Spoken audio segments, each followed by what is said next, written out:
New topic, one of the important topic, not for profit concern.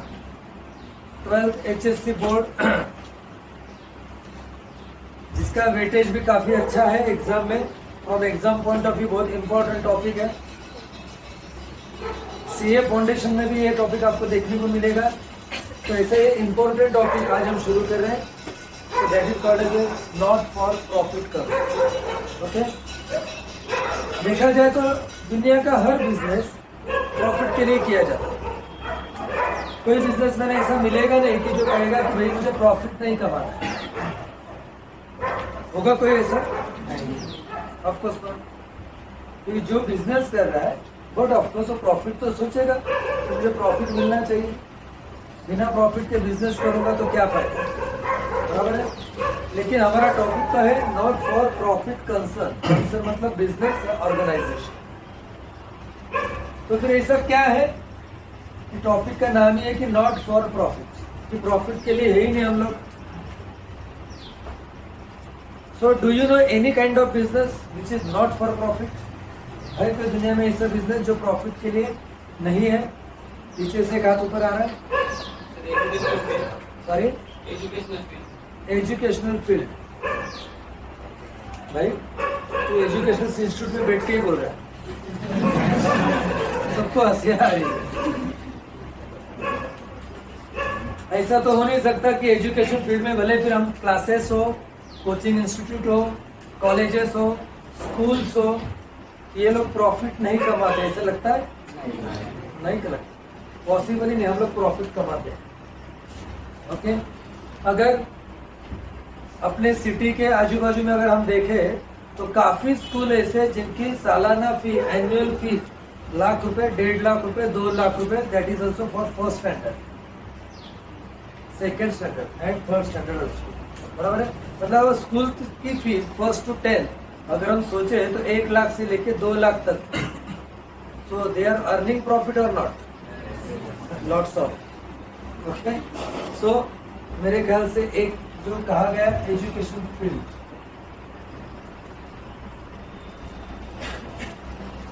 इसमें सभी आगे school, colleges, coaching institute, classes, everything. तो ये तो नहीं है मेरे हिसाब से। Next, charitable trust, just like कोई एग्जांपल?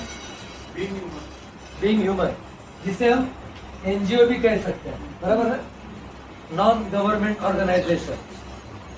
बीइंग ह्यूमन है मेरे ख्याल से इंडिया में सभी को पता होगा, क्योंकि इंडिया का चहेता एक्टर सलमान खान का ऑर्गेनाइजेशन है, बराबर है, बीइंग ह्यूमन। लेकिन मेरे हिसाब से ये इंस्टीट्यूट, सॉरी, ये ऑर्गेनाइजेशन भी काफी हद तक प्रॉफिट कमाता है। अगर आप बीइंग ह्यूमन का लोगो, बीइंग ह्यूमन का नाम छपा हुआ टी शर्ट लेते हो तो कितने में आता है? 1000, 1500, 2000 तक चला जाता है। जबकि इसे साइड में कहीं तो भी लिखा होता बीइंग ह्यूमन, बराबर है। कोई बड़ा लोगो भी नहीं होता, साइड में कॉर्नर पे कहीं तो भी होता है, लेकिन वो होता है बीइंग ह्यूमन। इसलिए टी शर्ट चला जाता है 1500, 2000। और वही टी शर्ट अगर हम लोकल मार्केट से ले जिसपे बीइंग ह्यूमन नहीं है, कितने में आएगा? 150, 200, 400, 500 हाँ है ना? तो क्या लगता है 500 रुपए की टी शर्ट अगर बीइंग ह्यूमन के नाम से 1500 में बेची जा रही है तो प्रॉफिट कमा रहे हैं या नहीं कमा रहे? Yes of course. तो मेरे ख्याल से ये भी कट हो गया। चलो नेक्स्ट, और कोई ऑर्गेनाइजेशन? Sorry, public transportation.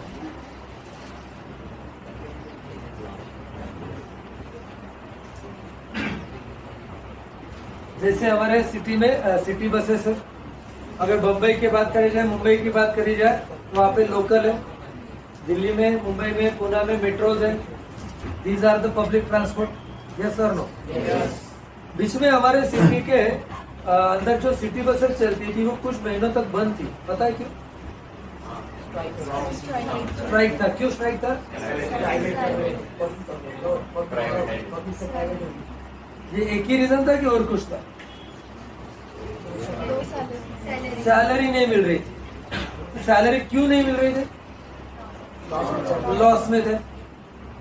तो अगर आपको प्रॉफिट कमाना ही नहीं है तो लॉस तो होना ही था ना, फिर क्या प्रॉब्लम थी? कि लॉस हो गया तो डर क्यों गया? इसका मतलब ये है कि वहां पे भी क्या एक्सपेक्टेशन है कि पब्लिक ट्रांसपोर्ट ने भी क्या कमाना चाहिए, क्योंकि लॉस है तो हमको चलेगा नहीं, तो प्रॉफिट तो कमाना पड़ेगा। मुंबई की लोकल क्या लगता है बिना प्रॉफिट के चल रही है? इंडियन रेलवे जो पूरे भारत में दुनिया का सबसे बड़ा क्या बोल सकते हैं रेलवे नेटवर्क है, और सबसे ज्यादा कॉम्प्लिकेटेड है भाई, वो मैनेज करने वाले को हेड ऑफ है।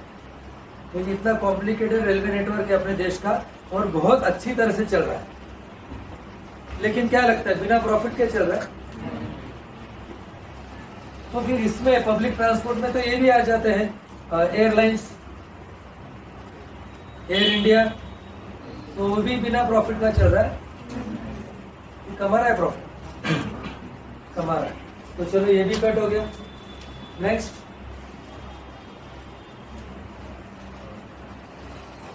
हॉस्पिटल्स।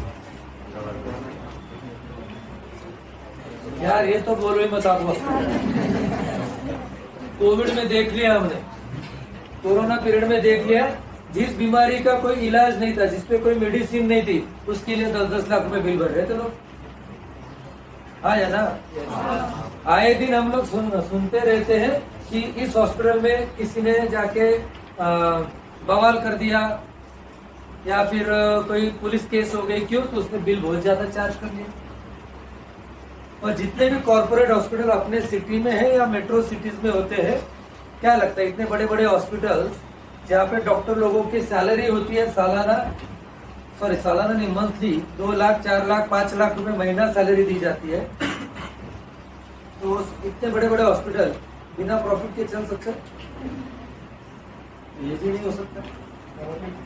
गवर्नमेंट हॉस्पिटल, तो वहाँ के हॉस्पिटल में जो है, गवर्नमेंट हॉस्पिटल में जो डॉक्टर है, क्या बिना सैलरी के काम कर रहे हैं? वहाँ पे जितनी भी नर्सेस है, वार्ड बॉय जो अपनी सर्विसेज दे रहे, दिन रात सर्विस दे रहे, तो बिना सैलरी के देंगे?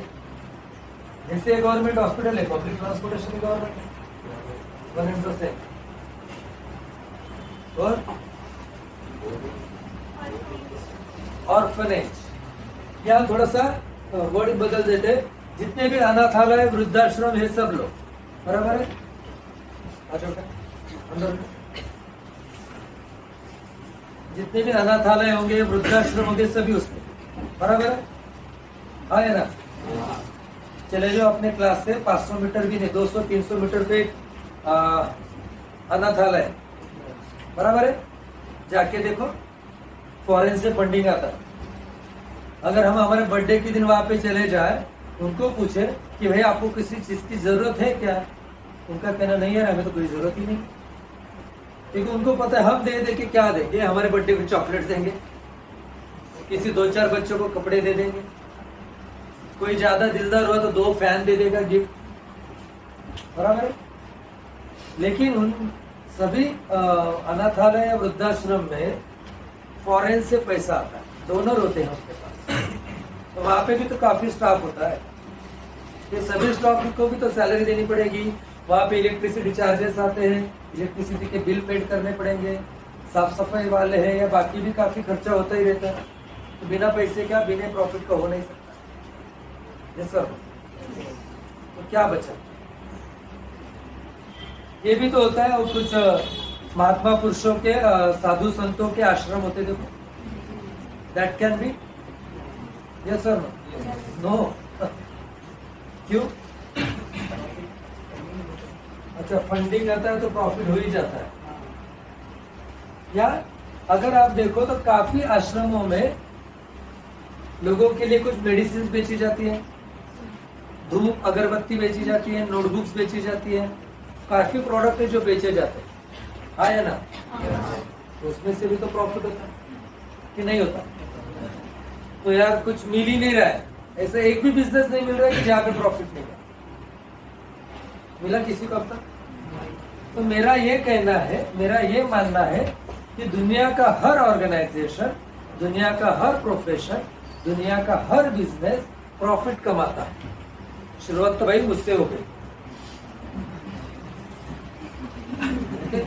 तो अपने आप को भी उसी में मानता हूँ, ऐसा नहीं कि मैं समाज सेवा कर। ओके, तो हर कोई प्रॉफिट कमा रहा है। तो फिर टॉपिक कहाँ से आ गया सर? तो किसी के मन में होगा सर जिस हिसाब से टॉपिक का नाम बोला गया है उस हिसाब से नॉट फॉर प्रॉफिट कोई ना कोई तो होगा, तो टॉपिक ही क्यों आता है ना? तो इस चैप्टर में हमें कंसेप्ट देखना है कि पक्का ये क्या है, इसमें क्या क्या आता है या क्या क्या नहीं आता है। चलो ठीक से देखते हैं। अब तक आप लोगों ने जितने एग्जाम्पल बोले, ओके, एक कुछ तो क्या मिस था इसमें? किसी ने बोला और फिर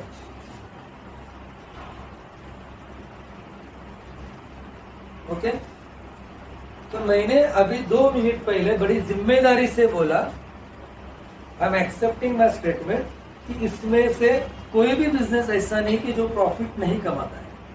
यस और नो? सबने सुना है? मेरा स्टेटमेंट आज भी वही है, मैं आज भी उसी पे, अभी भी उसी पे कायम हूँ कि सब लोग प्रॉफिट कमाते हैं। ओके, लेकिन फिर भी ये सभी इसी में आते हैं, ये सभी इसी में आते हैं। सर यार आप तो कंफ्यूज कर, 1 मिनट पहले कुछ स्टेटमेंट बोल रहे हैं, 2 मिनट के बाद अलग स्टेटमेंट बोल रहे हैं, उसके अपोजिट, ऐसे कुछ लग रहा है? नहीं लग रहा, ये समझ में ही नहीं आ रहा क्या है। 2 सिचुएशन में हमारे मन में डाउट नहीं होते हैं। 2 सिचुएशन ऐसी है कि स्टूडेंट के लाइफ में जब डाउट्स नहीं होते हैं। पहली सिचुएशन जब सब समझ जाए, दूसरी सिचुएशन जब कुछ ना समझे। तो सब समझ गया तो क्यों पूछूं, और कुछ ना समझे तो क्या क्या पूछूं, बराबर है? इसलिए हम किस सिचुएशन में आप लोग देख लें, मेरे ख्याल से फर्स्ट वाले कि सेकेंड वाले? फर्स्ट, तो समझ में आ रहा है। तो चलो फिर से स्टेटमेंट अपना रिवाइज करते हैं, रिपीट करते हैं। मैंने बोला कि सभी प्रॉफिट अर्न करते हैं, बिना प्रॉफिट के कोई चल नहीं सकता। भाई लोग, आप लोग यहाँ पे बैठे हो, आप लोगों को मैं पढ़ा रहा हूँ, अपने क्लास की पूरी टीम पढ़ाती है, बराबर है? आप लोगों को नोट्स दिए जाते हैं, आप लोगों के लिए इलेक्ट्रिसिटी है, फैन है, कुछ के क्लासरूम में एसीज है, जो फ्री में तो नहीं होता है। नोट्स वाला क्या बेचारा मुझे फ्री में नोट्स प्रोवाइड नहीं कर रहा है कि मैं आपको फ्री दे दूं। इलेक्ट्रिसिटी हमारे कोई रिश्तेदार नहीं है, मेरी दीवार कि अतुल अकाउंटेंसी क्लासेस को इलेक्ट्रिसिटी बिल माफ, ऐसा कुछ है नहीं। अपना कोई भी स्टाफ ऐसा तो बोलेगा नहीं सर हमें सैलरी मत दो, हम फ्री में पढ़ाते, सर जाने दो, आप बहुत अच्छे हो। इसमें से आधा स्टेटमेंट सही है कि आप बहुत अच्छे लेकिन बाकी आधा स्टेटमेंट हम फ्री पढ़ाएंगे, ये नहीं हो सकता है ना?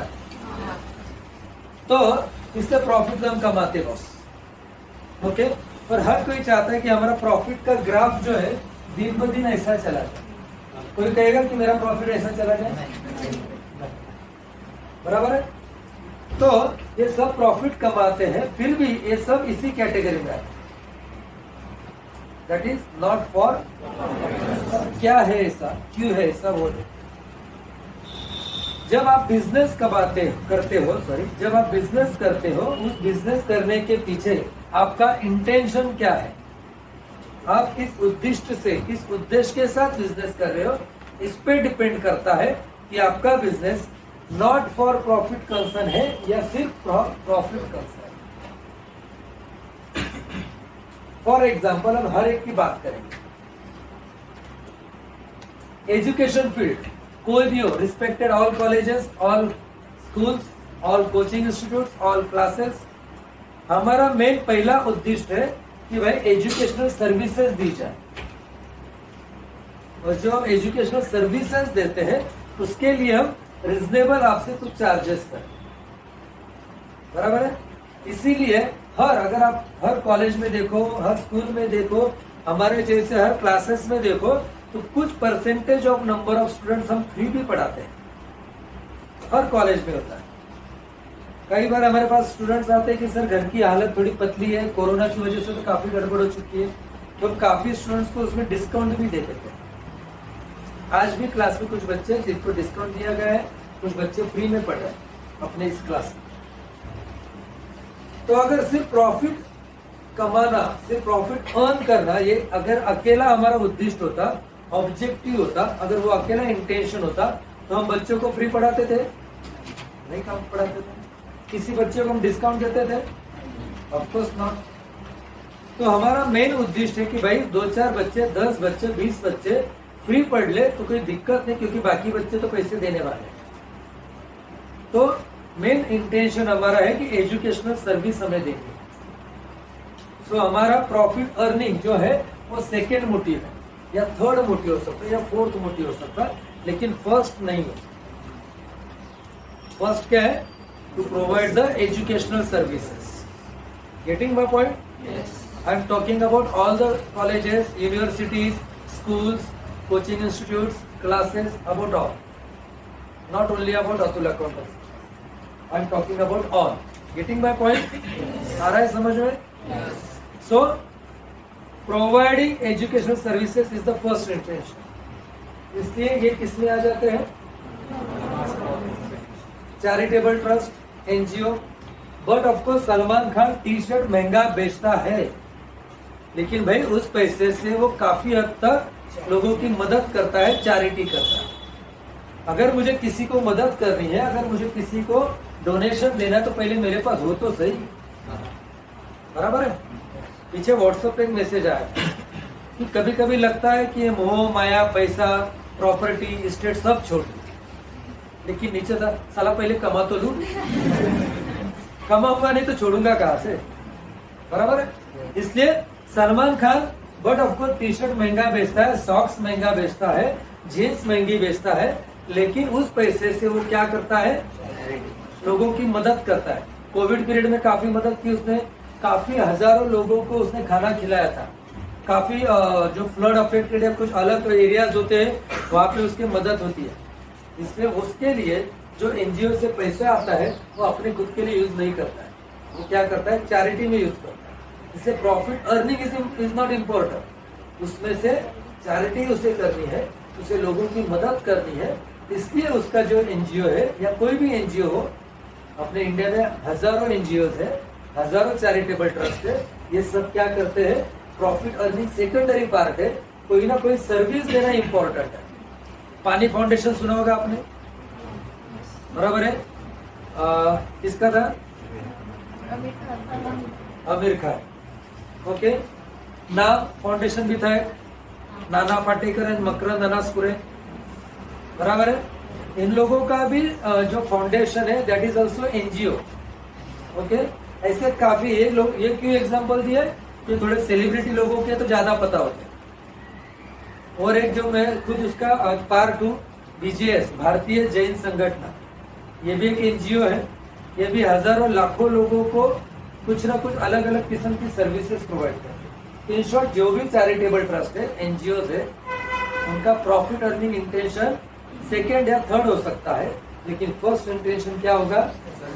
कुछ ना कुछ सर्विस देना। Getting my point? इसलिए ये भी किसमें आते हैं? Public transportation. ऑफ कोर्स अगर सोचो मुंबई से लोकल हटा दी जाए, मुंबई से सिटी बस हटा दी जाए, तो मुंबई की हालत पतली हो जाएगी, इतना ट्रैफिक रास्ते पे हो जाएगा, बराबर है। आज भी मुंबई में, मेरे शायद फिगर्स कुछ कम ज्यादा हो सकते हैं, लेकिन आज भी मुंबई में पब्लिक ट्रांसपोर्टेशन मतलब city buses, local taxis, autos, इसमें दिन भर में 50 लाख लोग ट्रैवल करते हैं सिर्फ मुंबई के अंदर। कितने लोग ट्रैवल करते हैं? और ये चारों निकाल दिए जाए, लोकल निकाल दी जाए, सिटी बस निकाल दी जाए, ऑटो रिक्शा, टैक्सी बंद कर दी जाए, तो सोचो इस 50 लाख लोगों की और कितनी गाड़ियां रास्तों पे आ जाएगी, तो ट्रैफिक की हालत क्या हो जाएगी, बराबर है। तो पब्लिक ट्रांसपोर्टेशन का पहला इंटेंशन क्या है? टू प्रोवाइड ट्रांसपोर्ट फैसिलिटी, बराबर है। बट ऑफ कोर्स उनको भी डीजल लगता है, फ्री में तो आता नहीं है। ड्राइवर है, कंडक्टर है, उनको भी तो चार्जेस पैसे लगते हैं, फीस लगती है, सैलरी लगती है, इसलिए लोगों से पैसे लिए जाते हैं। लेकिन पैसा कमाना एक गवर्नमेंट का पहला इंटेंशन नहीं है। क्या है? सर्विस प्रोवाइड करना। इसलिए पब्लिक ट्रांसपोर्टेशन जो बताया गया किसी ने, वो भी किस में आता है? हॉस्पिटल, प्राइवेट हॉस्पिटल हो या government hospital, but of course medical facilities देना, मेडिकल ट्रीटमेंट देना। कोरोना पीरियड में सोचो, अगर मैंने 2 मिनट पहले जो बोला था कि मेडिसिन नहीं थी लेकिन लाखों के बिल दे रहे थे, लेकिन वही सोचो लोगों ने ये भी बोला भाई पैसा कितना भी ले लेकिन पेशेंट बचा दो। तो अगर ये हॉस्पिटल्स कोविड पीरियड में नहीं होते तो क्या हालत हो जाती थी पूरी दुनिया की, सोचो। इससे पैसा सेकेंडरी हो जाता है। हम भी यही बोलेंगे कि भाई पैसा चाहे जितना ले ले, लेकिन मेरा जो कोई रिलेटिव है, मेरे कोई भी नियर एंड डियर हो, उनको क्या करो, बचा लो इस बीमारी से, बराबर है। So with all the respect, hospital भी किसमें आएंगे, आश्रम। यहाँ पे भी जितने भी साधु संत हैं, जितने भी महापुरुष हैं, ये भले अगरबत्ती बेचते हो और क्या था, बुक्स हो या जो भी कुछ बेचते थे, बराबर है, ये उनके लिए नहीं है, खुद के लिए नहीं था। तो मार्केट में मिलने वाली अगरबत्ती, मार्केट में मिलने वाली नोटबुक देखो, तो इनके आश्रम से मिलने वाले अगरबत्ती नोटबुक की रेट देखो, काफी फर्क है, सस्ते में बेचा जाता है। तो लोगों को कुछ ना कुछ फैसिलिटी देना ये पहला उद्देश्य है। और यहाँ पे रिलीजियस सर्व्हिसेस देणं, ज्याला आपण मराठीत म्हणतो धार्मिक सेवा देणं, हा महत्वाचा उद्देश तिथे आहे। म्हणून इथे पैसा कमवणं हा उद्देश, आताच्या बोलण्यात बोलणारे काही चुकीचे लोक सोडून द्या, पण बाकीचे सगळे चांगले जे आहेत ते कशात येतात, ऑफकोर्स अगर अनाथालय, वृद्धाश्रम, ऑर्फनेज ना हो तो जिनका इस दुनिया में कोई है ही नहीं, उन लोगों का क्या होता, बराबर है। तो इनकी भी मेन सर्विस क्या है, तो जो बेघर लोग हैं, जिनको कोई नहीं है दुनिया में, उनको घर देना, इंशाअल्लाह, बराबर है। तो इनको फॉरेन फंडिंग नहीं आएंगे तो लोगों, इन बच्चों का, इन लोगों का गुजारा कैसे होगा, इससे पैसा हर जगह पे लगता है। लेकिन पैसा कमाना, एजुकेशन, सॉरी प्रॉफिट कमाना, this is not the first intention, that can be second, third, fourth intention. First is always to provide some kind of services. So all this comes under this category, that is not for profit concern. Is that clear? Yes. Profit concern और not for profit में समझ में आ रहा है? Yes. जैसे मैंने बताया कि हर कॉलेज, अच्छा हर हॉस्पिटल में भी ये होता है ना कि कई पेशेंट को फ्री में ट्रीट किया जाता है। डॉक्टर लोग बोलते हैं ना कि गरीब पेशेंट इससे पैसे मत लो, ट्रीटमेंट करो और जाने दो। ये तो मैं खुद देखा हूँ, बराबर है। कई चैरिटेबल ट्रस्ट का तो बोला फ्री में ही देते हैं लोगों को। पब्लिक ट्रांसपोर्टेशन में भी कई बार ऐसा होता है कि कोई कंडक्टर सिटी बस का बोल देते गरीब को जान दे, इससे टिकट मत को जा पकड़ो, उसको छोड़ देते हैं। ये हर जगह पे होता है, बराबर है। तो ये जो है, ये सब बिजनेस जो है, इनको नॉन ट्रेडिंग भी कहा जाता है, नॉन ट्रेडिंग ऑर्गेनाइजेशन। इनको क्या कहते हैं, नॉन ट्रेडिंग ऑर्गेनाइजेशन। अब सवाल है कि सर ट्रेडिंग ऑर्गेनाइजेशन और नॉन ट्रेडिंग ये क्या नया है। तो भाई जहां पे गुड्स क्या परचेस और सेल्स ये एक्टिविटी चलता है, the business which is involve in purchasing the goods and selling the goods, बराबर है। तो जैसे आपने घर के आजू बाजू में जितने भी शॉप्स है, ग्रोसरी मतलब किराना से लेके मेडिकल शॉप हो, 2 व्हीलर 4 व्हीलर का शोरूम हो, कपड़े का शोरूम हो, कपड़े का दुकान हो, छोटे पान का ठेला हो, पान टपरी हो, बराबर है। ये सब क्या है, ट्रेडिंग बिजनेस है। ये कुछ ना कुछ परचेस करते हैं और आपको सेल करते हैं, तो उनको ट्रेडिंग बिजनेस कहते हैं।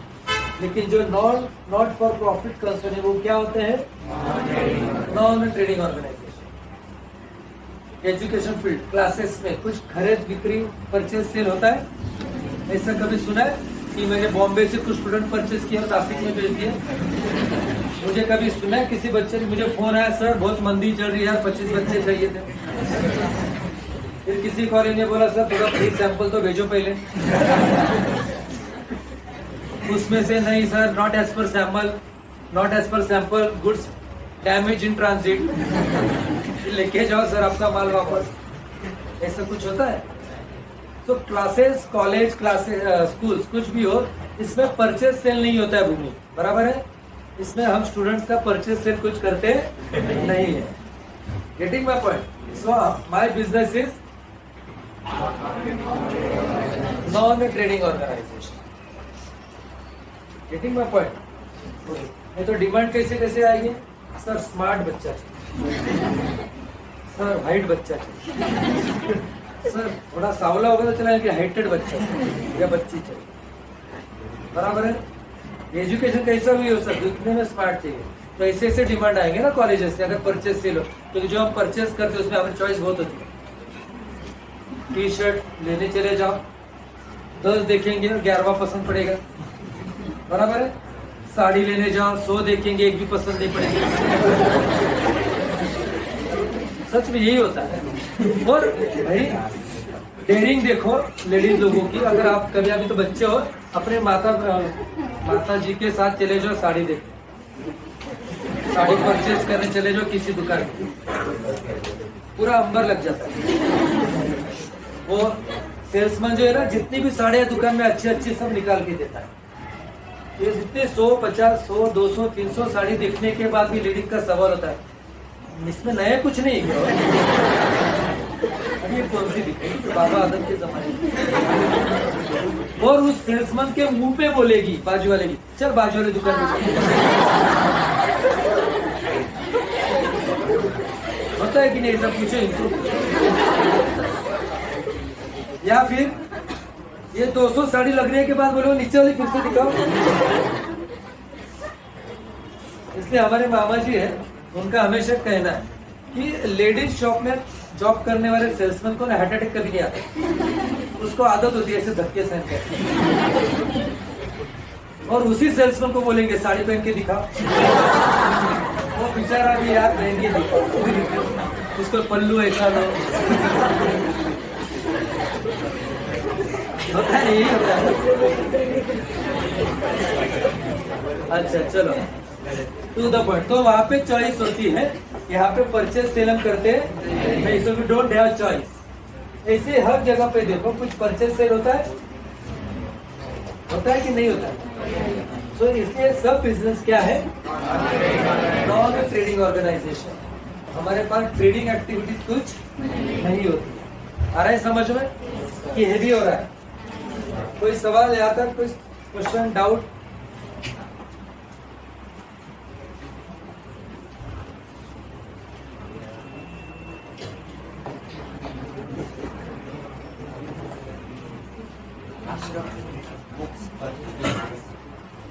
हाँ, इसका कहना है कि सर आश्रम में तो बुक्स परचेस और सेल होता है, लेकिन उस पर प्रॉफिट नहीं ना कमाते। मैंने वही बोला, मार्केट से भी कम रेट में बेचा जाता है। कई बार तो ये तो मार्केट में अगर मान लो 100 रुपए की नोटबुक है तो यहाँ पे आपको 60-70 रुपए मिल जाएंगे। वहाँ पे तो क्या सर्विस देना है सिर्फ। आ रहा है समझ में? अपने क्लास की भी जो नोट्स हम आप लोगों को दे रहे हैं, इसमें हम लोग आपसे प्रॉफिट कुछ नहीं कमाते, क्योंकि मेरा मेन बिजनेस ये है क्या, ये भी तो मैं मार्केट से कहीं ना कहीं परचेस कर रहा हूँ या प्रिंट करवा रहा हूँ ना। मैं टाइप करके दूंगा, मार्केट में से कोई मुझे प्रिंट करके दे देगा, लेकिन इसमें से प्रॉफिट कमाना ये मेरा इंटेंशन नहीं है, क्योंकि ये मेरा बिजनेस नहीं है। मेरा बिजनेस क्या है? क्लासेस है। बराबर है? आ रहे समझ में? तो आश्रम में नोटबुक बेचने के लिए आश्रम थोड़ी ना खोला हुआ है। आश्रम क्यों खोला भाई? हमको नोटबुक बेचनी है। फिर तो अच्छा मार्केट में दुकान खोल लो। आ रहा है समझ? तो दिस इज द थिंग। चलो नेक्स्ट। अब बात आती है कि सर अकाउंटिंग कैसे की जाए, क्योंकि हमें इस टॉपिक में देखना क्या है? अकाउंटिंग पार्ट देखना है।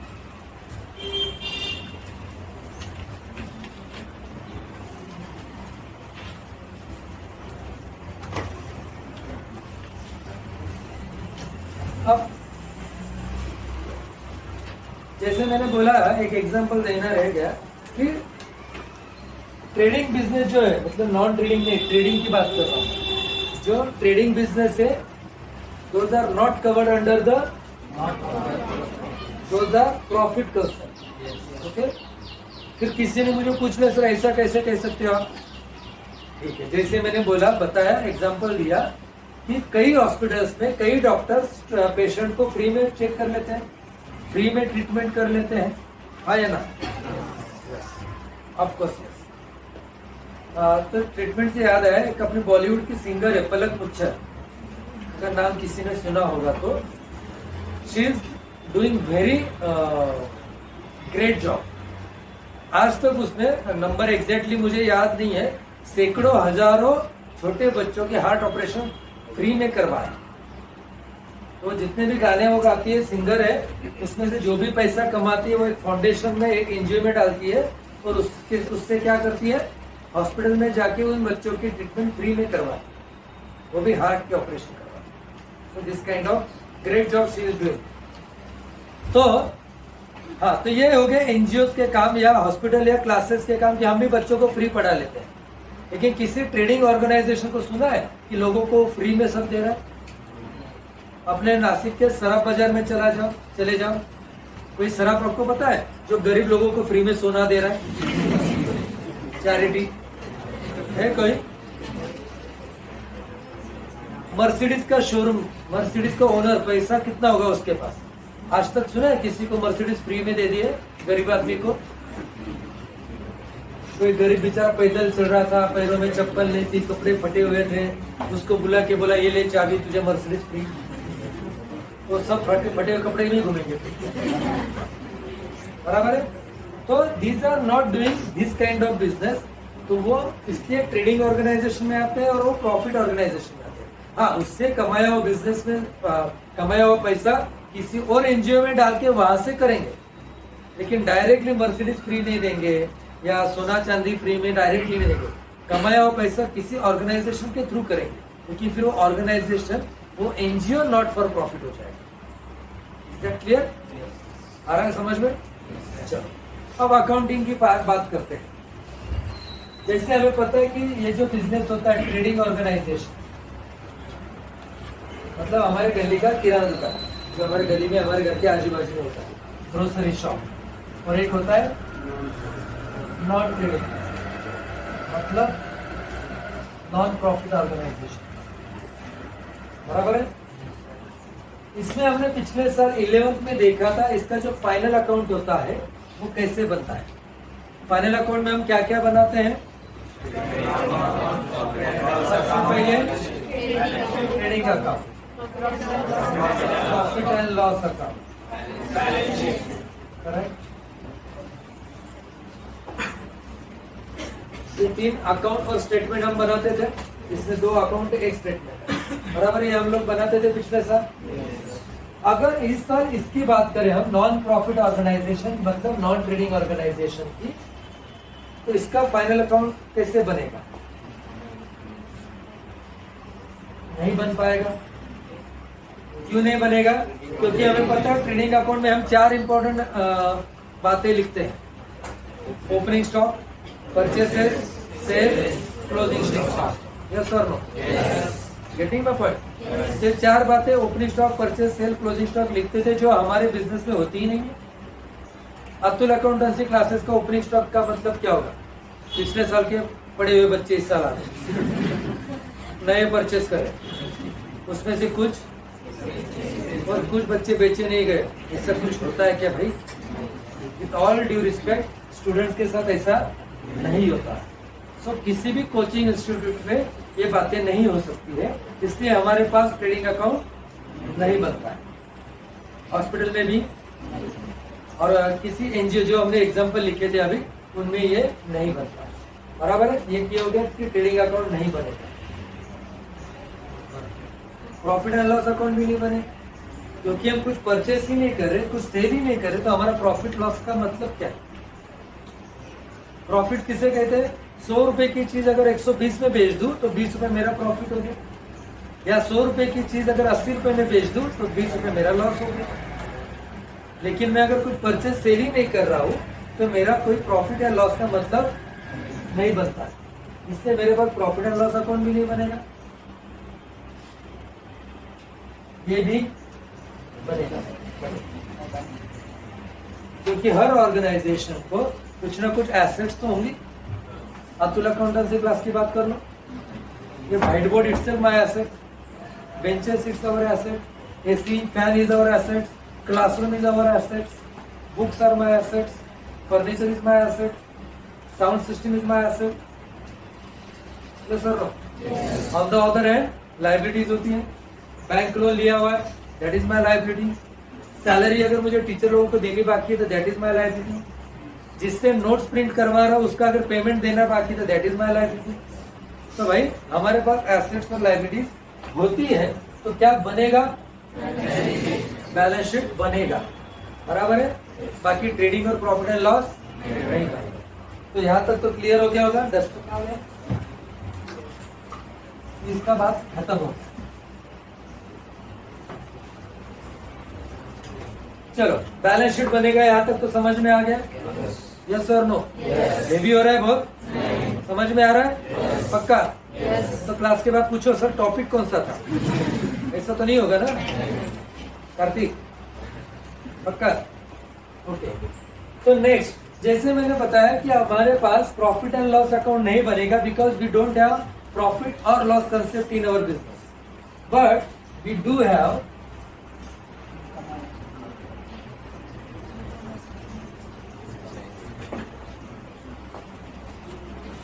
Income and expenditure. क्योंकि आप लोगों से जो फीस मिलती है वो मेरा प्रॉफिट नहीं होता है, वो मेरा क्या होता है, बाकी जो भी सैलरीज हो, लाइट बिल हो, स्टेशनरी हो, प्रिंटिंग हो, ये मेरे क्या होता है, एक्सपेंडिचर। इसलिए मेरे पास कौन सा अकाउंट बनता है, अच्छा। From solution point of view अगर प्रॉब्लम सॉल्व करने की बात हम करें तो it is as good as profit and loss,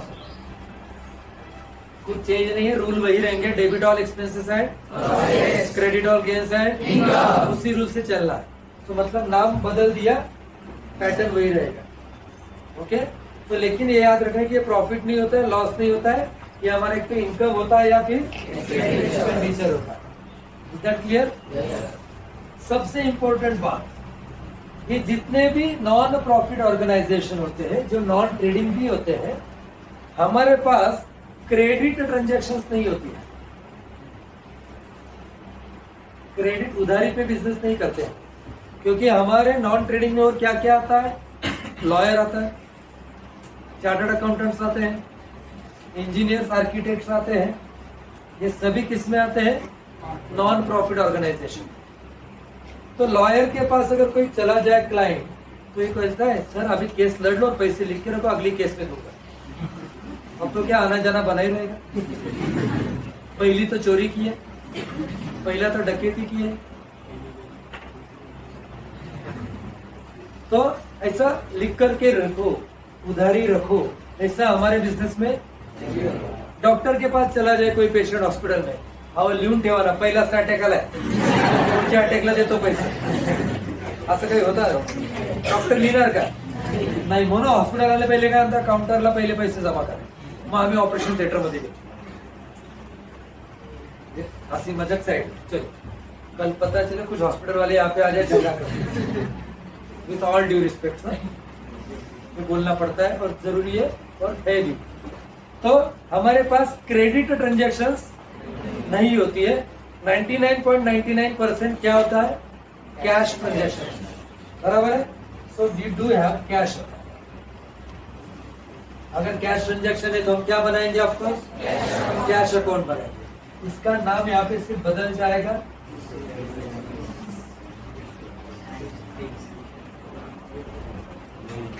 receipt and payment account. अच्छा फैन बंद करो,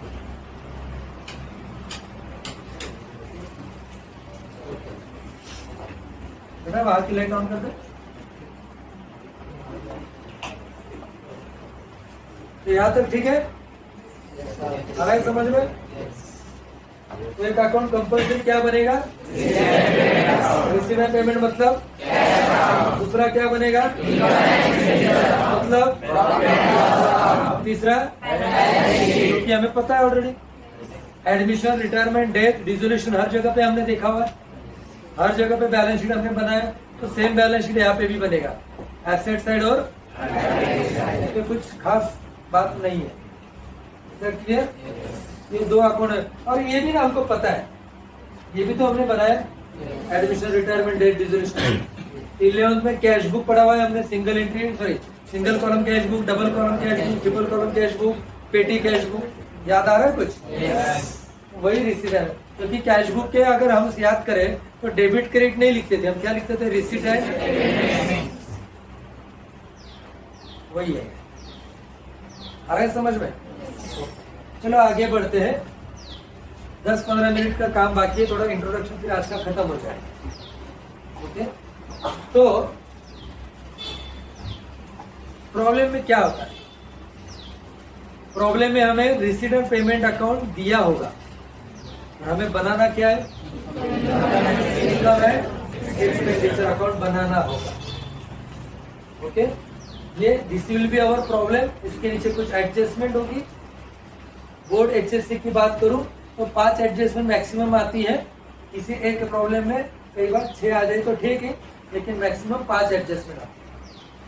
ओके, उसमें भी 3 एडजस्टमेंट रिपीट होती है हर प्रॉब्लम में, जो हमने हर टॉपिक में देखा, हर चैप्टर में देखा। एडमिशन टॉपिक में हमें पता है capital brought in, goodwill, appreciation, depreciation, तो फिक्स था। वैसे ही हर चैप्टर में कुछ ना कुछ एडजस्टमेंट रिपीट होनी ही होनी। तो यहाँ पे 5 एडजस्टमेंट होगी, उसमें से 3 एडजस्टमेंट हर प्रॉब्लम में रिपीट होगी, 1-2 एडजस्टमेंट प्लस माइनस होती रहेगी। ये होगा हमारा प्रॉब्लम। और हमें सॉल्यूशन में क्या बनाना है? एंड बैलेंस शीट, ये 2 हमें बनाना है। आ रहा है समझ में? चलो, अब बहुत इंपॉर्टेंट बात अभी आगे की बताने वाला होगा।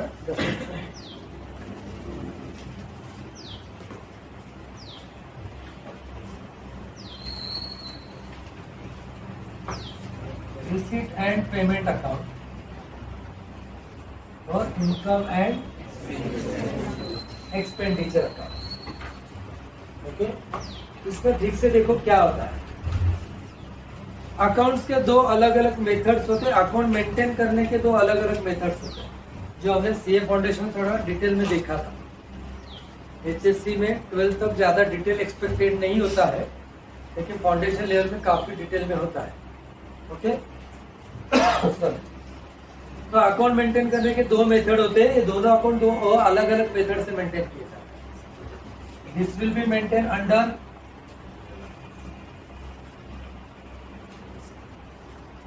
actual system, that is cash system। Receipt and payment account किस मेथड से, किस सिस्टम से रिकॉर्ड होता है? या फिर कैश सिस्टम। और ये जो है ये मेंटेन होता है एक्रूअल सिस्टम, जिसका दूसरा नाम है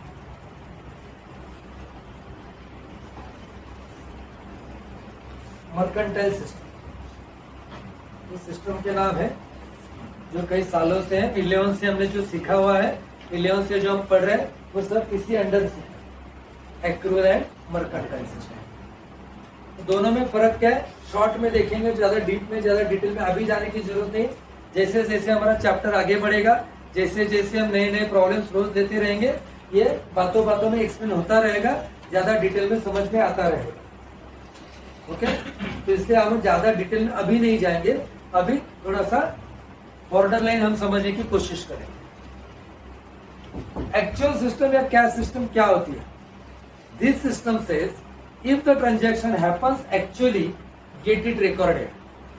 ये भाई एक्चुअल में अगर ट्रांजैक्शन हो रही है तो लिखो, वरना फॉर एग्जाम्पल किसी स्टूडेंट ने मुझे आज 10,000 रुपए फीस दिया है।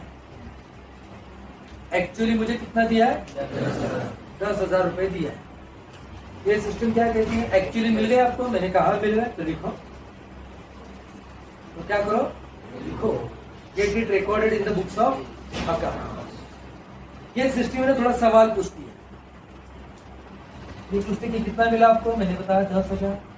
ये सिस्टम ने पूछा ये 10,000 जो है इसी साल के है कि पिछले साल के? मैंने बोला नहीं यार, जिस स्टूडेंट ने दिए ना उसके पिछले साल की फीस बाकी थी, उसने आज लाके दी है। फीस कब की थी? दी कब? तो ये सिस्टम कहती है आज आपने रिकॉर्ड कर पाओ। ये कब की थी? ये पिछले साल हमने ऑलरेडी रिकॉर्ड कर रखी है। आज रिकॉर्ड करोगे तो डबल रिकॉर्ड हो जाएगा, क्योंकि जिस साल की थी उसी साल में रिकॉर्ड होगी, अगले पिछले साल में रिकॉर्ड नहीं होगी। ये सिस्टम टेंशन नहीं लेती। ये क्या कहती है? आगे ना लिखो ना यार। जैसे हम कहते हैं येणाऱ्या लक्ष्मीचा अपमान करीबा आली ना लक्ष्मी लिहून टाका, गेली ना लक्ष्मी लिहून टाका। ही म्हणते ही लक्ष्मी आली, ठीक आहे, पण कधीची ती? या वर्षाची आहे का? कधीची होती? उदाहरणार्थ रोनक लुंकर, याची आता 12वीला, पण याची 5वीची फी बाकी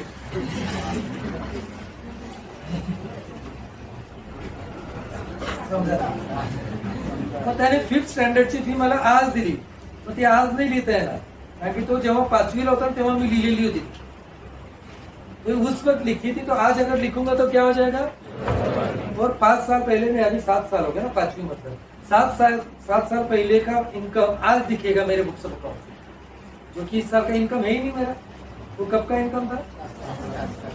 इसलिए हम क्या किया था पिछले साल, जब मतलब 5वीं में था 5th स्टैंडर्ड तक, हमने क्या किया होगा, फीस आउटस्टैंडिंग लिखा हुआ, या तो आउटस्टैंडिंग हम लिखते हैं, क्योंकि उसने आज दिया, इसका मतलब तब दिया नहीं था, तो तब क्या था, फीस आउटस्टैंडिंग, इसलिए हम आउटस्टैंडिंग अलग से लिखते हैं, याद करो, बराबर है। ये गया एक एग्जाम्पल। दूसरा एग्जाम्पल, इसी स्टूडेंट ने फिर से 10,000 अमाउंट बदल लेता हूँ, 8,000 रुपए,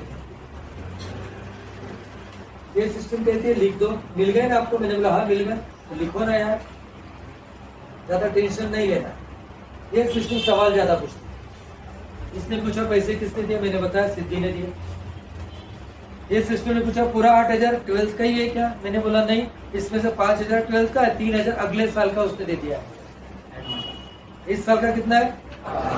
3,000 कब का है? ये सिस्टम कहती नहीं, अगले साल का आप क्यों लिखेंगे? अगले साल का कब लिखेंगे? इस साल कितना लिखेंगे? तो 8,000 जो मिले ना आपको, उसमें से 3,000 माइनस कर दो और कितने शो करो। इसलिए हम उसे वर्ड यूज करते थे प्रीपेड। प्रीपेड हम 11 से क्या करते हैं, माइनस करते हैं। तो सिद्धि ने भले 8,000 दिया, ये सिस्टम बोलती लिख दो। ये सिस्टम सवाल पूछेगी नहीं, कितना है करंट ईयर का, तो जितना करंट ईयर का उतना ही लिखेंगे, आगे का पीछे का लिखेंगे नहीं। आ रहा है समझ में? तीसरा एग्जांपल, मान लो यहाँ पे 20,000 रुपए मिले, अलग अलग अमाउंट लेते हो, थोड़ा समझ में आएगा। ये सिस्टम बोलती है, एक्चुअल सिस्टम क्या कितना मिला, मैंने बोला 20,000, वो क्या बोलेगी? लिख दो ना यार, टेंशन क्यों ले रहे हो? मैंने लिख दिया। ये सिस्टम सीधा सीधा लिखेगी, क्या करेगी? सवाल पूछे। पहला सवाल है कि आपका ध्यान क्यों नहीं है? ध्यान दो बेटा, काम आएगा। कोई प्रवचन तो चल नहीं रहा, आत्मा का परमात्मा से मिलन करना है। अगर कुछ पढ़े नहीं की ना भैया, 10 साल के बाद कुंभ मेला में यही करना पड़ेगा। भगवे कपड़े पहन लो, हाँ बच्चे बैठ यहाँ पे, मैं बताता हूँ आत्मा का परमात्मा से मिलन कैसे करना है, उससे अच्छा पढ़ाई इजी वो करें। ओके चलो, ये भी रिकॉर्ड हो रहा है। ठीक है, तो ये सिस्टम में बोला 20,000 मिला, आपको लिख लो। ये सिस्टम सवाल पूछे, किसने दिए? मैंने बोला अक्षरदान दिए। कितने दिए? तो ये सिस्टम ने पूछा आप पूरे मिल गए? मैंने नहीं यार, लेना तो 25 था, उसने 20 ही दिया। लेना कितना था उससे मुझे इस साल का? दिया कितना? ये सिस्टम बोलती 5,000 ऐड कर दो। इनकम कितना दिखना चाहिए? 25,000। तो 5,000 क्या करके, क्या हेडिंग से ऐड करूंगा मैं? आउटस्टैंडिंग हेडिंग से ऐड करूंगा। तो ये सिस्टम आप 2 सेंटेंस में पूरा मैं समअप कर दूंगा। तो ही सेंटेंस यूज करूंगा, वो आपको याद रखना है। हमें अकाउंट ये बनाना है, ये तो दिया होगा ना, जिस प्रॉब्लम है this will be our problem, इसका छोड़ दो, इसका याद रखेंगे। हिंदी मराठी दोनों बताऊंगा। इस अकाउंट में सिर्फ करंट ईयर की अमाउंट लिखी जाए। इस अकाउंट में सिर्फ स्टेटमेंट नंबर 2, इस अकाउंट में करंट ईयर की सभी अमाउंट लिखी जाएगी। अभी ऐड कर दी थी 5,000, सिर्फ करंट ईयर की लिखेंगे। इसलिए हमने अभी एग्जांपल दिया था 8,000, उसमें से 3,000 माइनस कर दो इसके, क्योंकि 3,000 तो अगले साल के, वो अभी नहीं लिखेंगे। इसलिए पहला सेंटेंस क्या बोला? सिर्फ करंट ईयर की अमाउंट लिखेंगे। दूसरा सेंटेंस क्या बोला उसके लिए? करंट ईयर की सभी अमाउंट लिखेंगे। यही मराठी में दोहराता हूं, या अकाउंट मध्ये फक्त आणि फक्त करंट इयरच्याच अमाउंट लिहिल्या जातील, मागच्या किंवा पुढच्या वर्षाच्या अमाऊंट लिहायच्या राहील का लक्षात? घ्यावंच लागेल. ओके.